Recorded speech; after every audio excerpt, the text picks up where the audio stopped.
여러분 레크레이션 시간 즐거우셨나요? 즐거운 시간 가지셨을 것이라 생각합니다. 준비해 주시고 또 진행해 주신 여러 임원분들과 리더분들에게 감사드립니다. 이번 시간은 수련회 이틀째 특강 첫 번째 시간입니다. 평범한 일상의 복이라고 하는 제목으로 이야기를 나눠볼까 합니다. 한국말 중에서 외국어로 번역하기가 사실상 불가능한 말들이 있습니다. 그 중에 하나가 잘 먹고 잘 살아라 라는 말입니다. 이 말이 가진 뜻은 그냥 의미는 좋은 의미입니다. 잘 먹고 잘 사는 것 좋은 것이죠. 그런데 우리는 잘 먹고 잘 살아라 하는 말을 들으면 기분이 나쁩니다. 왜 기분이 나쁠까요? 그것은 이 말이 관계를 끊을 때 쓰는 말이기 때문에 그렇습니다. 지금까지 연락도 하고 간섭도 하고 왜 그러느냐 그러지 말라 이렇게 이야기를 하다가 참다가 안 되면 뭐라고 이야기를 하죠? 잘 먹고 잘 살아라 그럽니다. 이게 무슨 뜻인가요? 다시는 보지 않겠다는 말입니다. 우리가 아무리 잘 먹고 잘 살아도 관계가 끊어지면 그것은 비극입니다. 조금 덜 먹고 또 조금 힘들어도 관계가 행복하면 사람은 행복합니다. 실존주의 철학자 샤르트르는 타인은 지옥이다 하는 말을 남겼습니다. 타인, 즉 다른 사람이 지옥이라고 이런 유명한 철학자가 말을 했을 때는 나름의 그것도 인생의 진실을 반영하고 있는 것입니다. 그런데 그 진실은 본래 진실이 아니고 타락한 세계, 타락한 인간의 진실입니다. 그래서 하나님께서 회복시키실 때는 관계를 먼저 회복시키십니다. 원수되었던 하나님과 우리의 관계가 회복되는 것이 구원입니다. 관계가 회복되면 천국 가는 것은 당연히 따라오는 것입니다. 그리고 관계가 회복되면 사람이 변화합니다. 구원의 핵심은 관계가 변하는 것이라고 말씀드렸습니다. 하나님께서 사람을 회복시키시는 방법은 먼저 관계를 회복시키시고 그 관계를 통해서 존재를 회복시키시는 것입니다. 기독교가 아닌 다른 모든 종교는 너 이만큼 착해져서 와라. 그러면 내가 받아줄게 하는 그런 방식으로 작동합니다. 그러나 기독교는 우리가 죄인 되었을 때에, 우리가 원수 되었을 때에 하나님께서 우리를 먼저 사랑해 주시고 우리를 자녀 삼아 주신 것입니다. 예수님을 믿는다는 것은 예수님을 영접하는 것입니다. 그래서 우리가 예수님을 영접하면 예수님께서도 우리를 영접하십니다. 탕자가 마음으로 아버지를 받아들이고 오는데 그때 더 중요한 것은 아버지가 그 탕자를 받아들여 주시는 것입니다. 서로 받아들이는 것이죠. 그래서 예수님께서 말씀하셨습니다. 그가 내 안에, 내가 그 안에. 이것은 동시에 일어나는 일입니다. 우리가 예수님을 받아들이는 그 순간에 하나님께서 나를 영접해 주시기 때문에 나의 주인이 바뀌게 되는 것입니다. 이제는 하나님을 주인으로 모시고 사는 것이죠. 그러면 우리의 무엇이 바뀌게 되는 것일까요? 소속이 바뀌게 된 것입니다. 우리가 외국에 나갔다가 인천공항을 통해서 들어오면 외국인들은 긴 줄에 이렇게 늘어서 있는데 한국 사람은 한국 여권만 보여주면 그냥 쉽게 들어옵니다. 왜 그런가요? 한국인이라고 하는 그 소속이 분명하기 때문입니다. 잘생겼나 못생겼나 이런 게 중요한 게 아니라 어떤 학력을 가졌는가 얼만큼 배웠는가 하는 것이 중요한 게 아니라 소속이 중요한 것입니다. 우리가 하나님 나라 백성이 되면 당연히 천국에 가게 될 것입니다. 그렇기에 구원은 소속이 바뀌는 것입니다. 그리고 그 다음에 우리의 존재, 성품이 서서히 바뀌어 가는 것입니다. 여러분, 믿는 것은 소속되는 것이라고 했습니다. 건강한 믿음의 공동체에 속해 있는 것은 관계 회복에 필수적입니다. 사람이 혼자서 할 수 없는 게 두 가지가 있다고 했죠. 하나는 결혼이고 또 하나는 그리스도인으로 사는 것이라고 했습니다. 그리스도인으로 산다고 하는 것은 함께 살아가는 삶 속에서 그리스도의 형상을 닮아가는 것입니다. 그러자면 일상이 중요합니다. 예수님을 닮아가는 그 하루하루가 있어야 하기 때문이죠. 여러분, 평범한 일상이라는 말을 들었을 때 전에는 이 단어가 어떻게 쓰였죠? 상당히 따분하게 느껴졌습니다. 그런데 지금은 어떻습니까? 코로나 이후에 이제 우리가 일상적으로 누리던 그 평범한 것들이 얼마나 소중한 것이었는지를 깨닫게 되면서 평범한 일상이라고 하는 단어가 이제 범상치 않게 들리게 되는 것입니다. 여러분, 일상에서 배우는 것 혹시 생각해 보신 적 있으신가요? 우리가 예수님을 닮아가는 것은 자라나는 것이라고 할 수가 있습니다. 그럼 예수님께서는 어떻게 자라나셨을까요? 성경은 예수님에 대해서 어릴 시절을 이렇게 자라나고 계신 것을 이렇게 말씀하고 있습니다. 예수는 지혜와 키가 자라가며 하나님과 사람에게 더욱 사랑스러워 가시더라. 여러분, 이 말씀 우리 두 번 더 한번, 지금 이거 보고 계시는 분들 다 같이 소리내서 한번 같이 따라 하시겠습니다. 예수는 지혜와 키가 자라가며 하나님과 사람에게 더욱 사랑스러워 가시더라. 예수는 지혜와 키가 자라가며 하나님과 사람에게 더욱 사랑스러워 가시더라. 여러분, 이거 한번 외워볼까요? 예수는 지혜와 키가 자라가며 하나님과 사람에게 더욱 사랑스러워 가시더라. 이렇게 성경은 기록하고 있습니다. 만약 우리가 예수님을 닮아간다면 공동체에서 배우는 것은 전인적인 교육입니다. 신앙만 키우는 것이 아니라 신앙이 자라면 다른 모든 것이 다 함께 잘 자라는 것입니다. 이것은 아이들에게만 해당되는 말들이 아니라 어른들도 똑같습니다. 어른들은 키가 자라진 않지만 오히려 이렇게 몸만 자라죠. 근데 육체적인 건강, 정신적인 성장은 어른이라고 해도 있어야 하는 것입니다. 하나님에게 사랑받고 사람에게 사랑받고 지적으로 개발되고 하는 것만큼 행복한 게 없습니다. 성경에 모든 답이 있습니다. 예수님께서 이렇게 전인격적으로 자라나셨고 우리 청년들도 장년들도 모두 이렇게 자라기를 바라고 또 이렇게 성장하기를 바랍니다. 생명이 있는 것은 성장하고 있습니다. 우리도 그와 같이 성장해야 하는 것이죠. 요한복음 20장 21절 말씀입니다. 예수께서 또 이르시되 너희에게 평강이 있을지어다. 아버지께서 나를 보내신 것 같이 나도 너희를 보내노라. 이렇게 말씀하셨습니다. 옛날에는 선교 열심히 하는 교회의 구호는 전부 다가 가든지 보내든지 하라, 이거였습니다.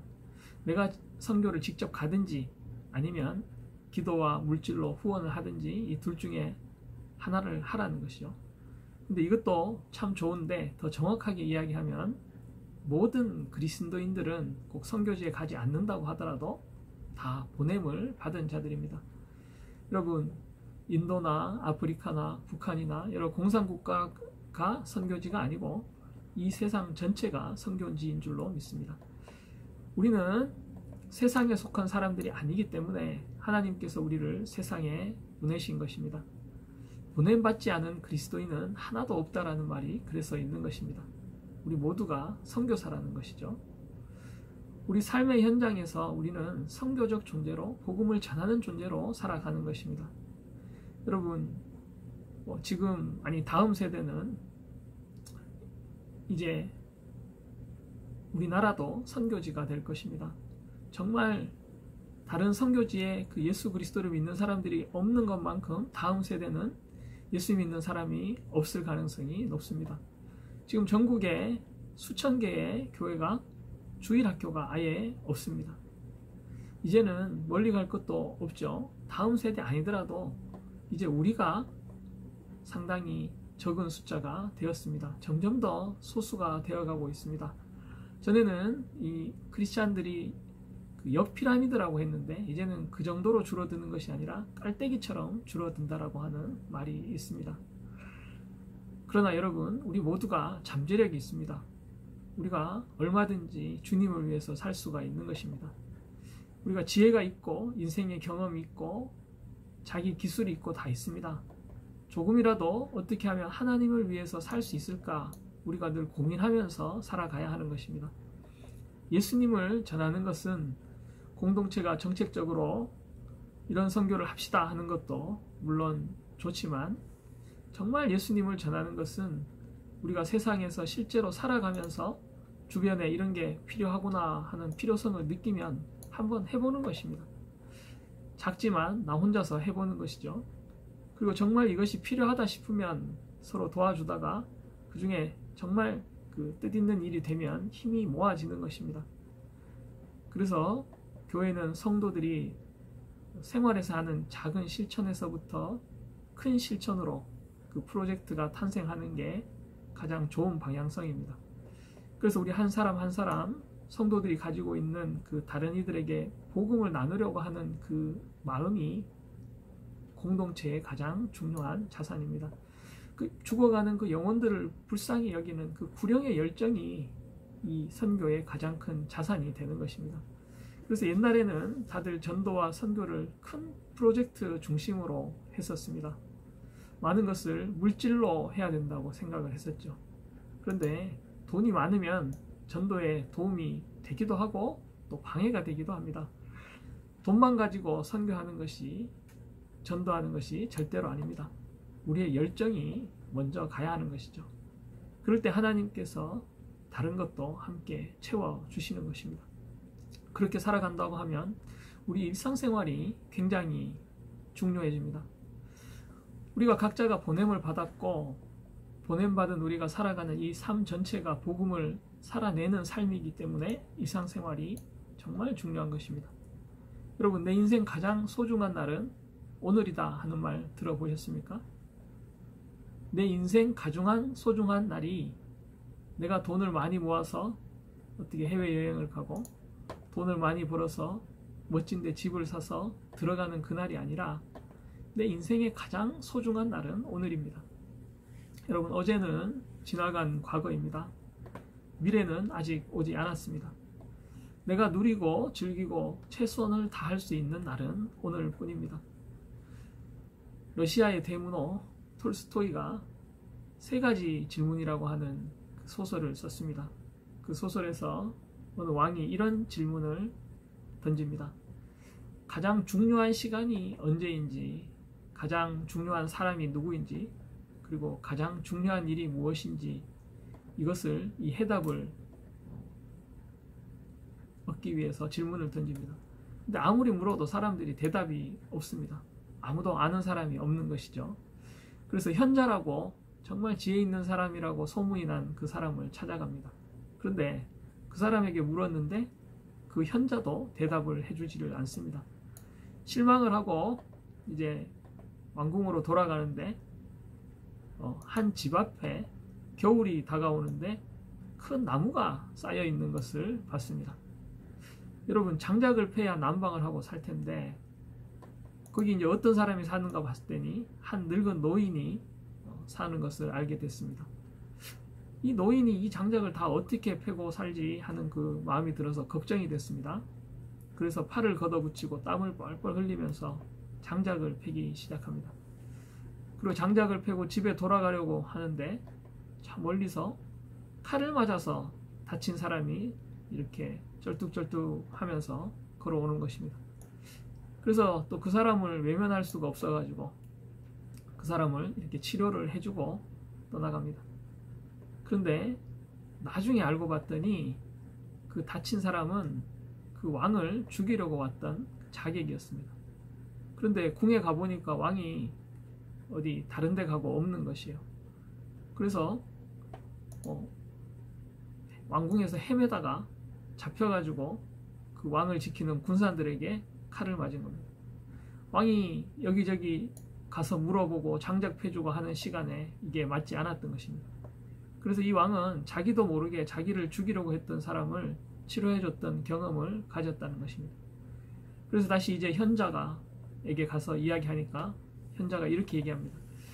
가장 중요한 시간은 단지 현재뿐입니다. 지금이 가장 중요한 시간입니다. 가장 중요한 사람은 지금 당신과 함께 있는 사람입니다. 그리고 가장 중요한 일은 지금 당신이 함께 있는 사람에게 선행을 베푸는 일입니다. 정말 깊이 있는 그 톨스토이의 지혜인 것 같습니다. 아직 다가오지 않은 내일 일로 예수님께서는 염려하지 말라고 말씀하셨습니다. 내일 일은 내일이 염려할 것이요 한날 괴로움은 그날로 족하니라. 너희는 먼저 그의 나라와 그의 의를 구하라. 그리하면 이 모든 것을 너희에게 더하시리라 하고 말씀하셨습니다. 여러분, 미리 염려하지 말라고 하셨습니다. 왜 미리 염려하지 말라고 하셨을까요? 염려하면은 머리가 많이 빠져서 그랬을까요? 그게 아니라 염려해봐야 소용이 없고 염려하면 정말 신경 써야 할 때 신경을 못 쓰기 때문에 그렇습니다. 우리 주변을 보면은 스스로 불행하게 사는 사람들이 많이 있습니다. 어떤 사람이냐면 직장에 가서는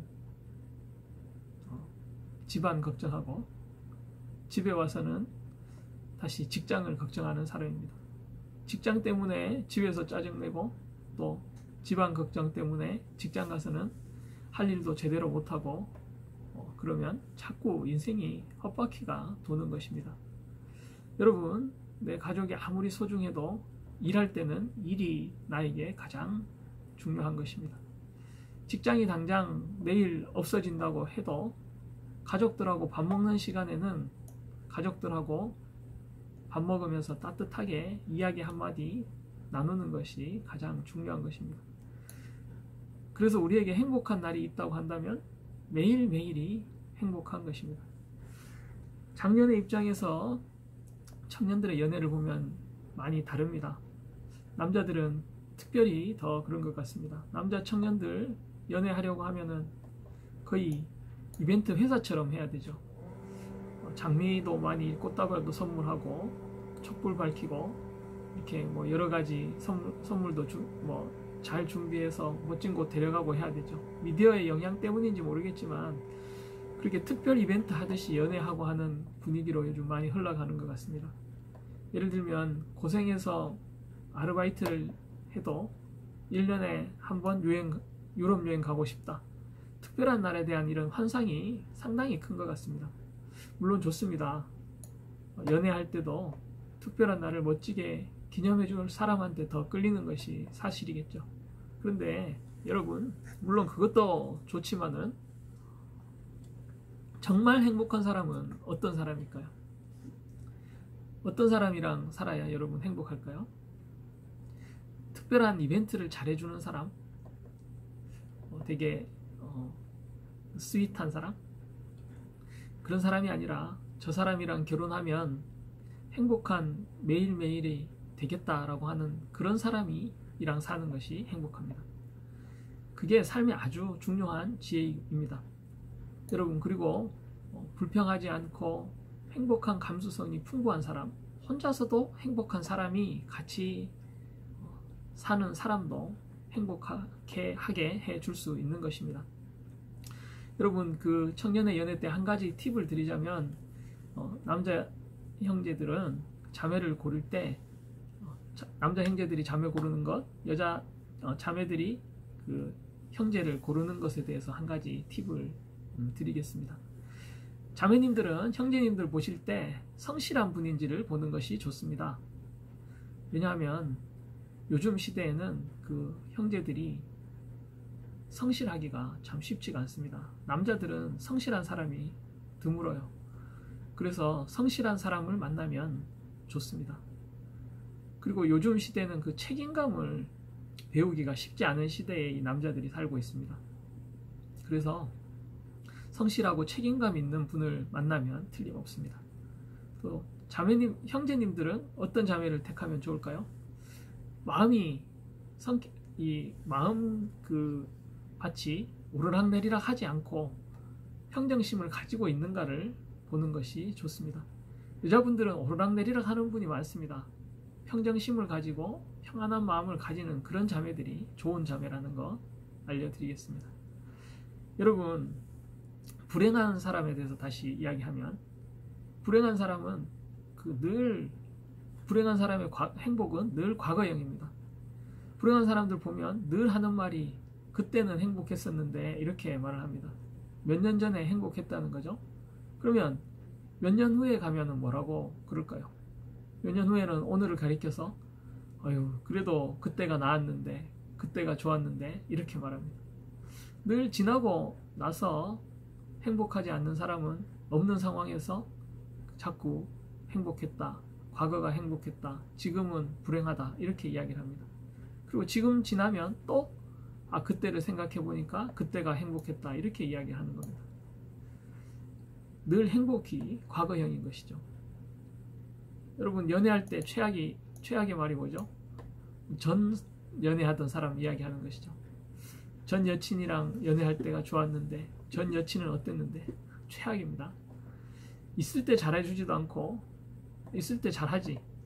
그래서 여러분 오늘의 행복을 누릴 수 있는 능력, 그것이 또한 신앙의 실력도 되는 것입니다. 소확행이라는 말이 요즘 유행인데 이 말은 소소하지만 확실한 행복이란 말이죠. 이 말에 100% 동의하지는 않지만 꽤 나름대로 들어볼 만한 그 중요한 부분이 있습니다. 우리는 소소한 행복을 느낄 줄 아는 감각이 많이 무뎌져 있습니다. 한국 경제가 짧은 시간에 고도의 성장을 경험했습니다. 교회도 그렇죠. 교회에서 간증하면 어떤 내용인가요? 다 대박 스토리입니다. 갑자기 땅을 샀는데 그것이 몇백 배 오르고 자녀가 어떻게 되고 병에 걸렸다 나았는데 이 병도 아주 심각한 암이나 희귀병에 나은 이야기만 하고 그랬습니다. 어떻게 보면 이런 강한 스토리가 우리에게 너무 많이 노출되어서 하나님을 거기서만 찾는 경향이 있는 것 같습니다. 우리 요리하시는 분 잘 알겠지만 우리가 너무 강한 양념을 많이 먹으면 아주 담백하고 깨끗한 음식에는 맛을 잘 느끼지 못하고 반응을 잘 못합니다. 강하고 맛이 강하고 맵고 짠데 중독된 사람들은 진짜 맛있는 것을 잘 모르게 되어 있습니다. 우리 신앙의 입맛이 그렇게 됐는지도 잘 모르겠습니다. 물론 하나님이 우리에게 사업의 대박을 주시기도 하고 정말 죽어가는 사람을 살리시기도 하고 기적을 베풀어 주십니다. 정말 감사한 일이죠. 그런데 그것만이 아니라 일상에서 잔잔하게 다가오는 감동, 아침에 나갔는데 햇살이 참 좋고 바람이 시원하고 때로는 커피 한 잔이 주는 그 여유에서 하나님께 감사할 줄 아는 그런 마음이 없으면 하나님께서 기적을 베풀어 주시고 늘 대박을 터뜨려 주셔도 그 사람은 행복할 수가 없습니다. 그 작은 것에 감사할 수 있는 능력이 있어야 하는 것입니다. 여러분 세계 최고의 기업이라고 하면 뭐가 떠오르시나요? 아마존, 구글, MS 오피스 이런 회사들, 요즘 테슬라 이런 회사들 이야기가 나오겠죠. 그런데 이런 회사들 중에서 취직하고 싶은 회사 하면 한동안 계속 압도적으로 1등 하던 회사가 있었습니다. 그게 구글이죠. 그 구글을 성장시킨 사람 중에 에릭 슈미트라고 하는 분이 있습니다. 한동안 구글 회장이셨는데 이분이 이런 말을 했습니다. 내가 돈을 벌고 유명해지고 기업을 잘 유지하고 어디서 강연을 하고 세계 정상들과 밥을 먹고 하는 그 영광을 다 합쳐도 내 손자가 아장아장 걸어갈 때 그 손을 잡아주는 기쁨, 그것과 전체 사업의 성공과 바꾸고 싶지 않다라고 이야기를 했습니다. 여러분 사업이 대박이 나고 크게 성공해 보십시오. 그게 거기서 거기라는 겁니다. 할아버지가 돼서 손자 손 한번 잡아주는 기쁨하고 비길 수가 없다는 것입니다. 이런 작은 행복을 알아야 되는 것입니다. 그리고 이것은 젊을 때부터 연습해야 하는 것이죠. 가정에 행복해지는 방법도 내가 행복해지는 것도 이런 사소한 데서 행복을 느끼는 것부터 시작하는 것입니다. 여러분 좋지 않은 사이에서 벼르고 별려서 멋진 이벤트를 만들어서 또 그동안 못한 거 한꺼번에 이번에 한몫에 만회해야 한다고 하면 준비하면 어떤 결과가 나올까요? 반드시 실패합니다. 그래서 해외여행을 계획하든지 멋진 저녁 식사를 계획하면 어떻게 되죠? 거기서 또 싸웁니다.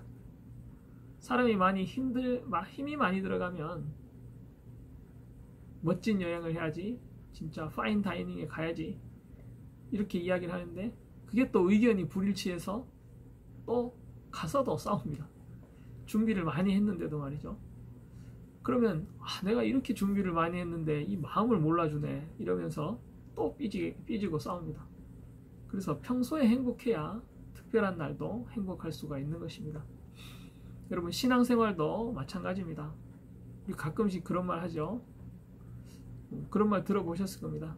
옛날에 마을에서 부흥회를 하면 10리 20리 거리도 산을 넘어서 오고 그랬다는 이야기 들어보셨죠? 교회 건물 안에 들어가지 못해서 창문 밖에서 혹은 문 열어두고 밖에서 듣는 일도 많았습니다. 그때를 그리워하시는 분들이 많이 있죠. 그런 열정 참 좋습니다. 저도 그런 기억이 있습니다. 초등학교 때부터 근처 교회에 부흥회 한다고 하면 한참을 걷거나 버스 타고 가서 며칠을 계속 부흥회 말씀 듣고 했습니다. 왔다 갔다 한 거죠.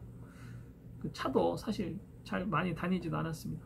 그런데 거기를 가면 꼭 국수를 줬던 것이 기억이 납니다. 국수 먹고 또 열심히 찬양하고 했습니다.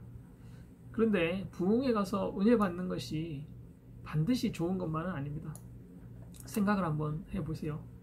그 시절에 대부분의 사람들이 봄, 가을에 한 번씩 부흥회 하는 것으로 은혜 받고 살았습니다. 제가 중학교 때부터 어른 예배를 다녔는데 그 어른 예배 가서 예배 드렸습니다. 근데 평소에 가서 보면 예배 시간에 다 졸고 계세요. 그런데 부흥회 때 은혜 받은 것만 기억하고 이야기를 자주 하시는 겁니다. 물론 그런 영적인 행사를 열심히 다해서 모이는 그런 때가 필요한 것이죠. 그래서 우리도 지금 여름 수련회 모이는 것이죠. 그런데 정말 우리의 신앙에서 가장 소중한 그 현장은 평소에 드리는 주일 예배고, 평소에 내가 기도하고 말씀 보고 하는 그 경건 생활입니다. 우리가 특별히 모여서 말씀 나누는 것도 중요하지만 정말 중요한 것은 평소에 말씀의 자리입니다. 여러분, 영양도 그렇죠. 영양학적으로 보면 매일 적당하게 잘 먹는 게 좋습니까? 아니면 1년에 한두 번 크게 몸보신하고 하는 게, 다른 때는 못 먹는 게 좋습니까? 매일 잘 먹는 거, 그게 더 좋습니다. 교회에서 가장 중요한 영적인 현상은 우리가 1년에 가장 중요한 현장은 우리가 1년에 52주 드리는 우리 교회의 주일 예배, 그리고 일상 가운데서 만나는 하나님입니다. 일상을 통해서 우리가 성장해 갑니다. 대부분의 사람들이 다 그렇듯이 부모님을 생각하고 또 어릴 때 자라던 때 생각하면 어떤 특별한 그 굉장한 이벤트의 날도 생각이 나지만 오히려 평범했던 날의 그 행복이 가장 그립습니다. 여러분, 정지용 시인의 향수라는 시 아시죠? 넓은 벌 동쪽 끝으로 옛 이야기 지줄대는 실개천이 휘돌아 나가고, 얼룩배기 황소가 해설피 금빛 게으른 울음을 우는 곳, 그곳이 차마 꿈엔들 이칠리야. 질화로에 제가 식어가면 빈밭에 바람소리 말을 달리고, 엷은 졸음에 겨운 늙으신 아버지가 집베개를 돋아 고이 쉬는 곳, 그곳이 차마 꿈엔들 이칠리야. 여러분, 어떤 날을 묘사하고 있습니까? 그냥 평범한 날입니다. 제가 나이 들어서 그런지 모르겠는데 가면 갈수록 자극적인 음식이 아니라 어렸을 때부터는 그 평범한 음식이 더 생각납니다. 그냥 평범하게 먹는 김치찌개, 된장찌개가 참 좋은 것이구나 하는 것을 요즘 점점 더 느끼고 있습니다. 여러분, 정말 행복한 사람은 예수님 때문에 평범한 하루가 행복한 사람입니다. 내가 특별한 사람 만나서 그 사람이 나에게 기쁨을 주는 것이 아니라 평범한 사람들, 지금 내 옆에 있는 사람들이 소중한 사람이라는 것을 아는 사람이 행복한 사람이고, 그것을 알며 사는 사람이 잘 사는 사람입니다. 여러분, 신앙적으로 보면 구원이 무엇이라고 했습니까? 마태복음 1장 21절 말씀입니다. 아들을 낳으리니 그 이름을 예수라 하라. 이는 그가 자기 백성을 구원할 자이심이라 하니라. 예수님의 이름 안에 두 가지 신앙의 초점이 있습니다. 하나는 하나님이 우리를 위하시는 구원입니다. 우리를 죄에서 구원하시는 하나님이 우리를 위해서 일하시는 것입니다. 그럼 두 번째는 뭘까요? 하나님이 우리와 함께 하시는 겁니다. 하나님이 우리를 위하셨다. 그래서 우리는 천국 간다. 우리도 하나님을 위해서 살아야 한다. 우리는 이것만 주로 압니다. 그러나 하나님이 우리와 함께 하시는 구원에 대해서는 무감각하거나 무지한 경우가 많습니다. 그러나 신앙생활은 내가 하나님을 위해서 대단한 일을 하는 것이 아닙니다. 하나님이 가장 기뻐하시는 것은 우리와 함께 하시는 것입니다. 여러분, 명절에 우리가 바빠서 못 가고 돈만 보낸다고 생각해 보십시오. 부모님은 우리가 오시는 거하고 돈만 오는 거하고 어느 걸 더 좋아하실까요? 얼굴 보는 게 더 좋습니다. 물론 둘 다 하면 더 좋겠죠. 그런데 하나님의 마음은 우리와 함께 하는 것을 훨씬 좋아하십니다. 우리를 사랑하는 부모님이시기 때문에 그렇습니다. 물론 하나님을 위해서 대단한 일을 하겠다는 그 효성도 좋지만은 그 이전에 평범한 하루하루를 하나님과 살아가는 것이 필요하고, 그렇게 하나님을 생각하고 살아간다면 그것이 하나님을 가장 기쁘시게 하는 것입니다. 여러분, 효도가 뭔가요? 효도는 부모님을 자주 생각하는 것이 효도인 것 같습니다. 부모님을 자주 생각하게 되면 전화도 드리게 되고 용돈도 드리게 되고 자주 찾아가게도 되어 있습니다. 어떨 때 우리는 나에게 부모님이 있었다라는 것을 까맣게 잊고 사는 경우가 있죠.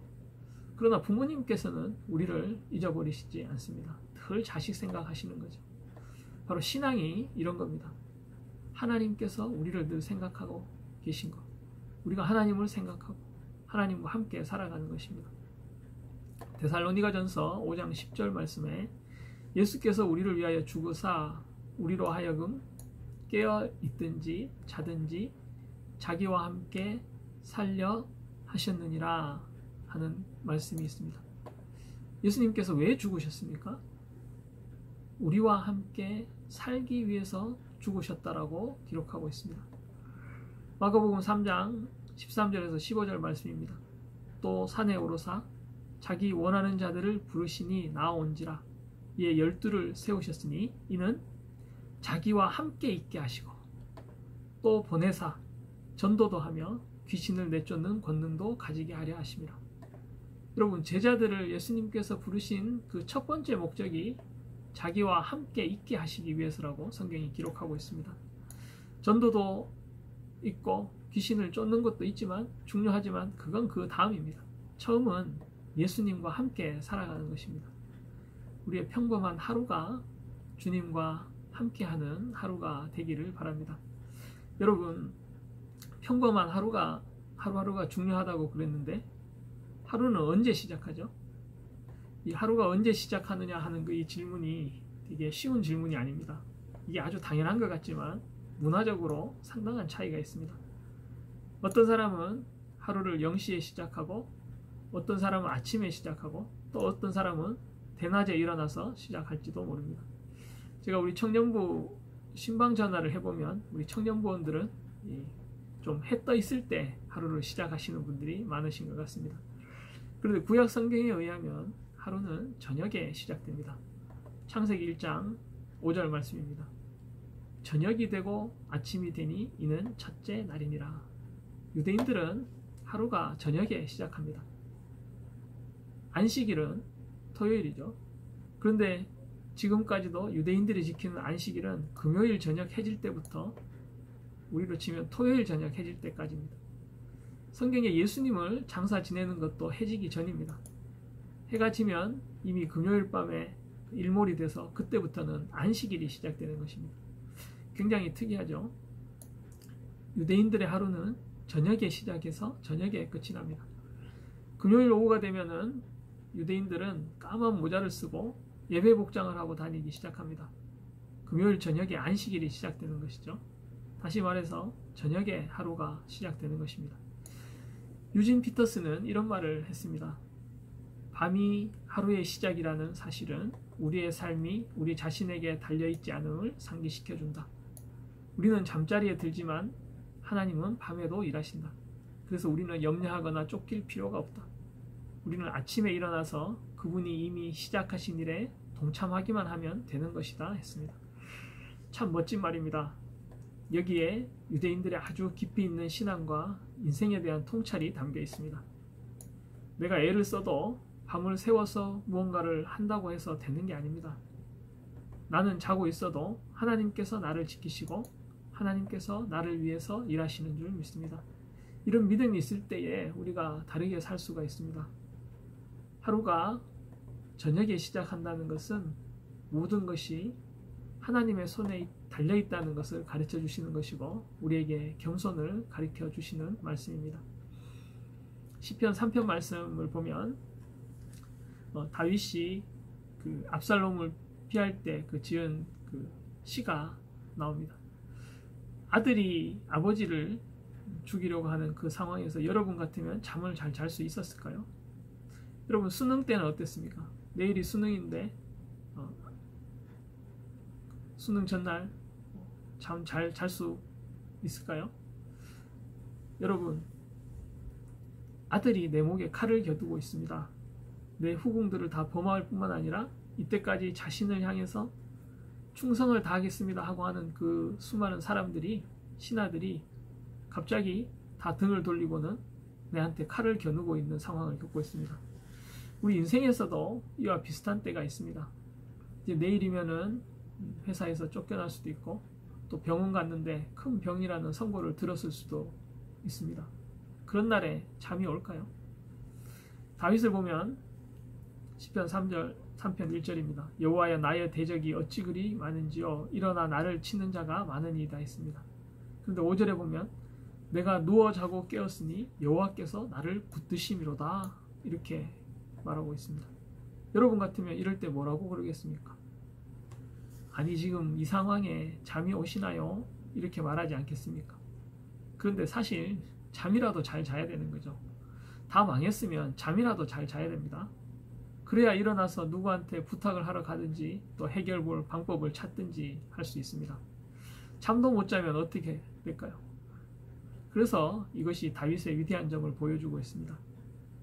다윗의 위대한 점은 다른 게 아니라 이런 상황에서도 잘 잘 수 있었다는 것, 이게 정말 위대한 겁니다.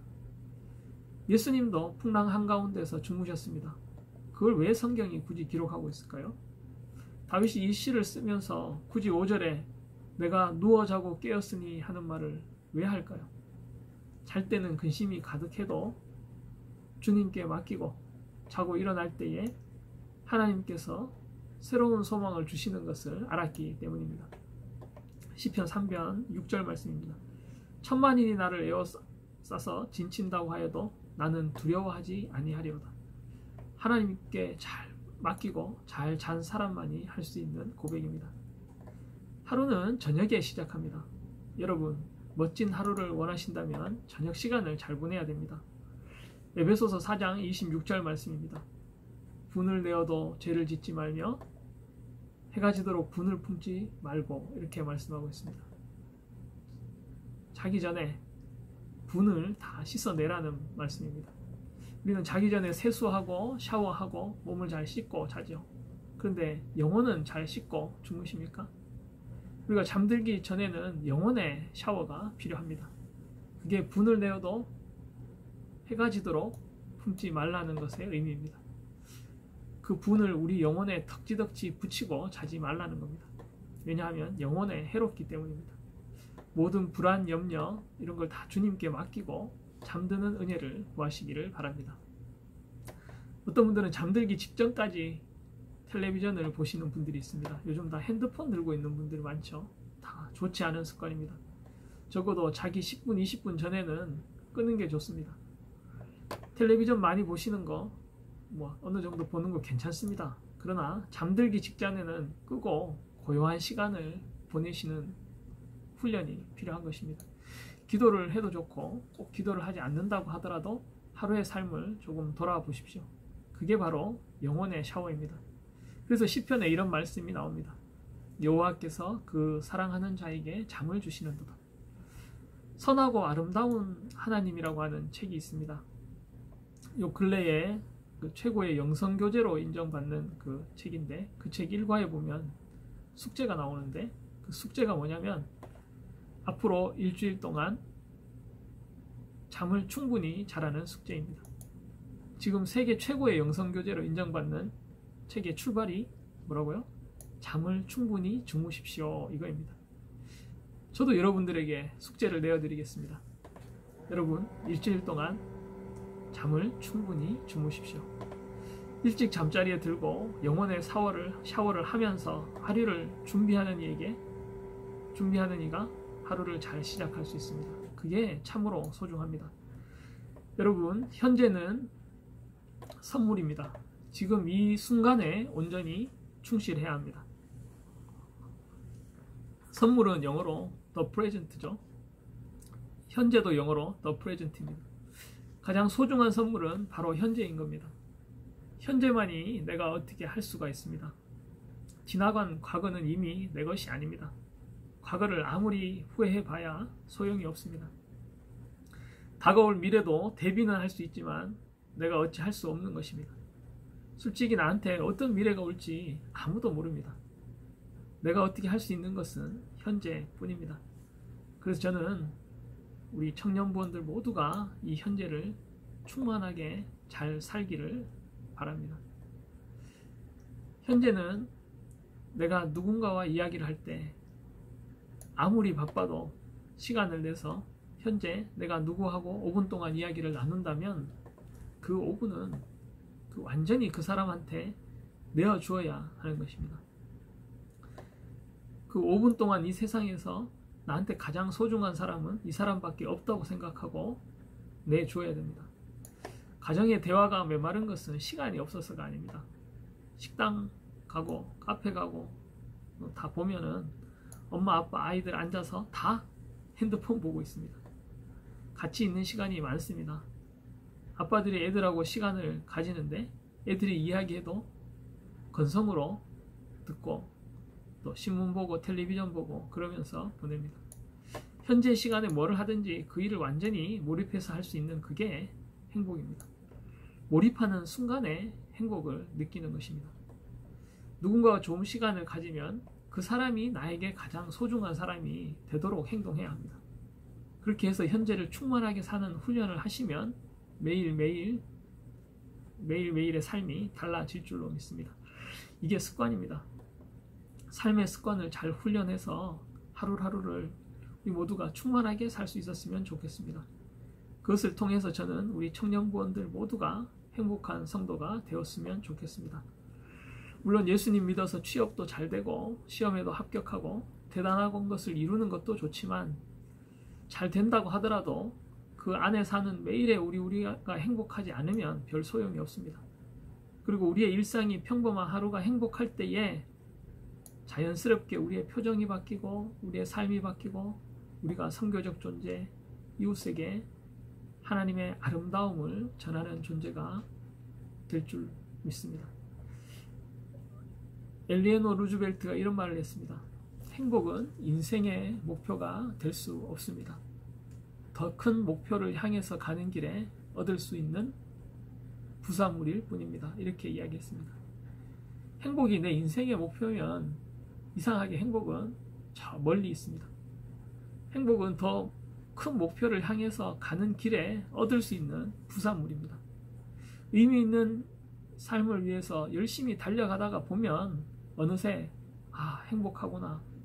열심히 살다 보면 행복하다. 이것을 알 수 있는 것입니다.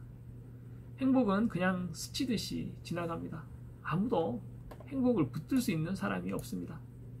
자전거를 타고 열심히 가다 보면 머리나 얼굴에 바람이 스칩니다. 그 스치는 바람이 바로 행복입니다. 내 곁에 잡아놓을 수가 없는 것입니다.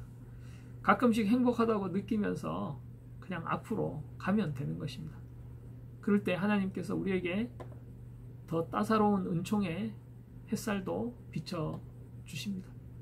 열심히 일하고 또 푹 쉬고 매일매일 행복하게 지금 이 순간에 내 앞에 있는 사람을 소중히 여기면서 살면 또 그래서 그렇게 살면 평범한 하루에 깃들어 있는 그 축복을 우리가 누리게 되는 것입니다. 우리 모두가 이런 그 평범한 일상 속에서 하나님 주시는 큰 축복을 누리는 사람들 되시기를 주님의 이름으로 소망합니다.